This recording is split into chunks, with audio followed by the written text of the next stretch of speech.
Ms. McKinley and I are here with notes that we have made, research we have done, thoughts we have organized for each side of our debate, which is on the topic of cell phone use in class.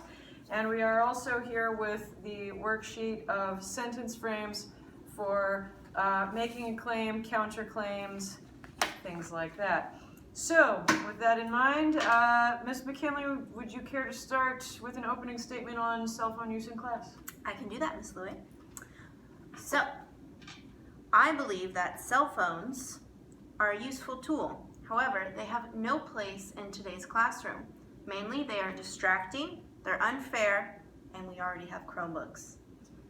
Those are some interesting points that I will want to tackle in just a minute, but first of all, let me make my opening statement, which is that cell phones are so useful and so easy for everyone to use that they should be a regular part of class. So, do you want to start? Because I'd love to attack you on a few points. Okay. I'll start with my first piece of evidence and one of my main reasons. Okay. Ms. Louie, I hear you say that cell phones are good. And I disagree with this position because many students don't have access to cell phones.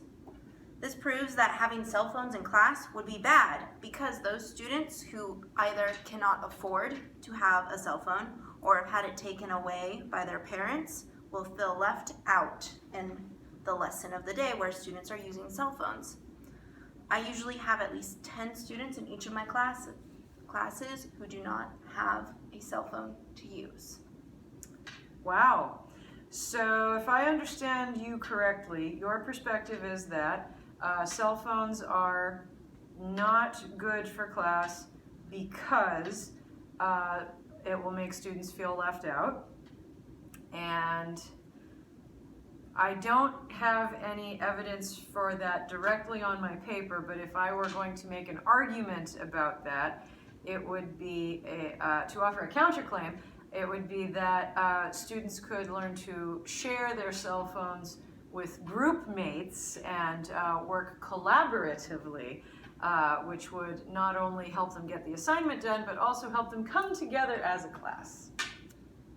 I see what you're saying, and I understand your point of view. However, I still disagree.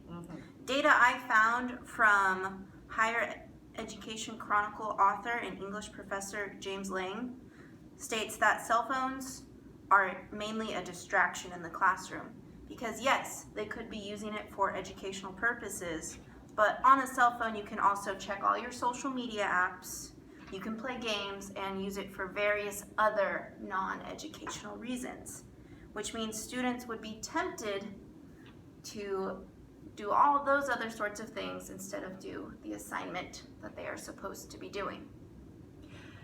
I hear you say that cell phones are a temptation and a distraction because of all the games and things that could be used on it instead of school-related activities.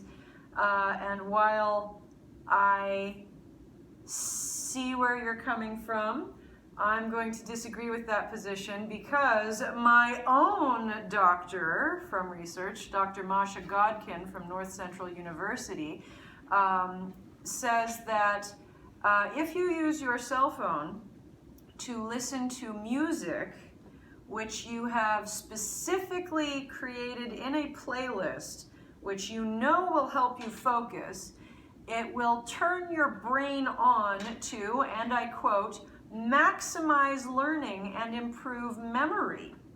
So while if you allow students to use cell phones in class and give them specific ways in which to use them, particularly ways that will help them focus, I believe that it will actually be better for them to use cell phones than to not.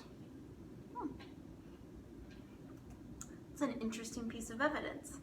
Furthermore, Okay. Furthermore, we must train our students for adulthood, and most business communication and work is done through cell phones these days. My own father used to drive satellite trucks for MSNBC, And he relied on his cell phone not only for communication with the company in terms of getting his orders and instructions, but also to check his email and to make reports. So in order to expose students to how they can use their phone to do work in the real world, we need to start them working on it in class. Those are some good points. I have two things to say to those 2 points right there. Okay. First, I heard you say that listening to music can help students focus. I completely agree. My counter argument to that is that we have Chromebooks for each and every student, and they could listen to music on their Chromebooks while they also work on their educational assignment. Therefore, cell phones would not be necessary. Also, I found that a 2014 Kent State study of undergraduates found that those who frequently use their cell phones rated lower in happiness levels, they experienced more anxiety, and they had significantly lower grades because their cell phone use kept them from enjoying their life and from focusing on their classes. I would also like to address your point that we are preparing students for their future. I completely agree. However, given that the cell phone is such an enticing and distracting device, students need to be trained first on how to prepare for their future with just the device we give them, the Chromebook, before being allowed to work with other devices. I concede. I give up on the point of we should train them first on the devices we give them. I give up on, what was the point about happiness? Yes. I give up on the point about happiness because I've seen lots of students who are very, very, very, very, very unhappy because they're texting and experiencing drama and bullying on social media. But, as for music on Chromebooks, it says, we should not, in fact, this is the same study Dr. Masha Godkin from North Central University says, that you need to not stream from Pandora or Spotify, which are random music streaming services that do not give you specific songs that you know will help you focus, because they can bring up songs that are distracting or will not help you focus in the right way. So, while I've got you there, I hope, I don't I agree with that. You got me there. I got you there, but I think you have me on the other 2 points, and so I will concede this debate to you. I think you have just convinced me that we cannot use cell phones in class, so good job. Thank you, very